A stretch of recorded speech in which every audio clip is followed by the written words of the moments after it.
What's going on, everybody? It's your boy C-Zar, and we are going to talk about something that I think is a very, very obvious and basic kind of form of analysis that anybody and everybody can do. You know, if you're investing, if you're trading, if you're doing whatever, you're putting money into markets, you should, even if you don't want to do technical analysis, you need somebody else to do it for you. Not financial advice, but you know, I'm your guy. There are forms of analysis that anybody can do. Very, very basic levels of analysis that can help you determine when a good entry and exit point, or when, you know, if it's even worth your time in investing in the first place. And that is market cap analysis. I'm not going to explain what a market cap is. If you don't know what a market cap is, you should probably look that up. This isn't the video for you. Come back here whenever you understand what a market cap is. It's a fairly easy concept to understand, but when using market cap analysis, what I'm talking about is there are times when you will see the price of any given asset, it'll move up and it stops at this obscure number. Maybe it stops at like $417.69. For whatever reason, it stops right there. But then you look at the market cap, and the market cap was reading at that price $100 million or $1 billion or $100 billion. There are psychological levels of resistance, and not just psychological levels, but you know, levels of resistance based on, I guess it is psychological because it's based on psychology, but that are implemented in trading bots, in trading strategies. It's you know, selling Bitcoin at 100K wasn't just significant resistance because it was at 100K. That's not why we're having such a hard time breaking it, or that alone. 100K is also $2 trillion. That's also a psychological barrier to get through, right? You got to break through $2 trillion.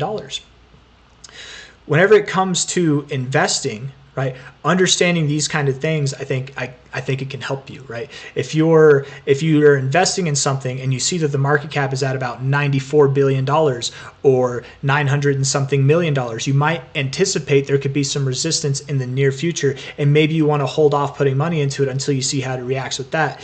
If, you know, even beyond that, even beyond this form of analysis, if you understand what's kind of normal in the crypto space, and if you're new, you have no way of understanding that. So you rely on people who have experience. And again, I'm your guy. I'm right here for you. What I'm going to tell you is what's normal in the crypto space is that any altcoin that comes into existence, its first bull cycle, 99% of the time, they do not see $100 billion. They do not see over $80 billion in their first bull cycle.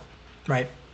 If any of them even get to 40 billion or more, and they started from market caps that were worth hundreds of millions or less, that's miraculous in itself, okay? But nothing in its first cycle, except for like Ethereum and XRP, see a $100 billion market cap or more. It just doesn't happen, okay? So understanding that can also help you understand the logistics and possibilities of any coin or stock that you're looking at, right? If you see somebody talking about, you know, let's say, I don't know, Caspa.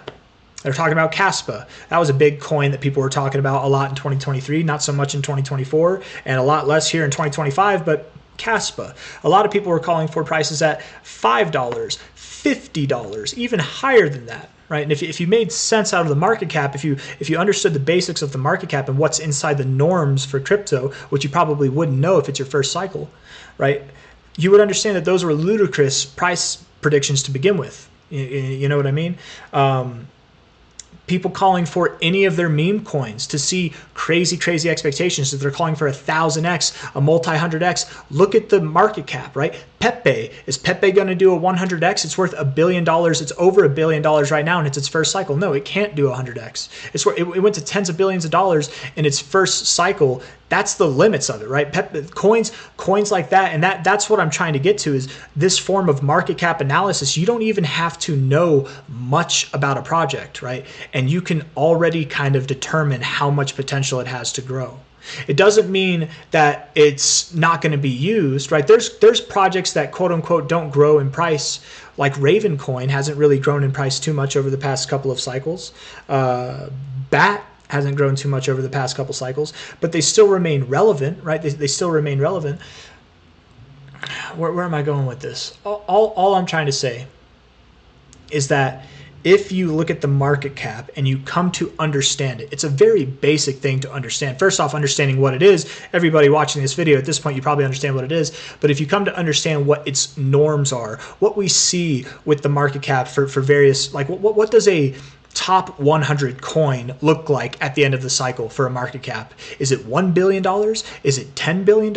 I can tell you guys, every coin in the top 100 will be worth more than $10 billion, but they'll probably be worth more than $20 billion by the end of the cycle. Even in the top one, it's going to be insane. It's going to be crazy stuff. We're going to have multiple coins in the top 5 that are worth over $1 trillion, right? We're probably going to have, besides Bitcoin, another coin this cycle, Ethereum, XRP, or Solana, probably not Solana, that achieves $1 trillion market cap. And it could be another outsider. You never know. It could be another one. You never know.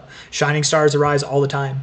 But again, if you're holding any coins that are new coins this cycle, I hope this kind of form of thinking or analysis that you can apply to yourself or apply for yourself, I hope it helps make decisions. None of this is financial advice. I'm not a financial advisor, but essentially, if you're looking to catch 100x in crypto, you're not going to do it with a coin that has $1 billion or more if it's its first cycle.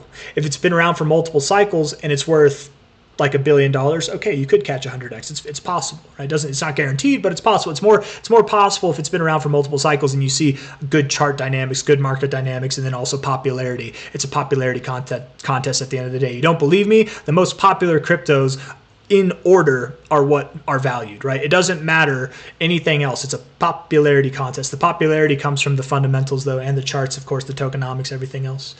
I think I've made my point. I think I've said everything I need to say. If you enjoyed the video, if you liked the video, if you took something away from the video, hit that like button, give it back, and subscribe. I'll see you on the next one. Take care. Bye-bye, my friends.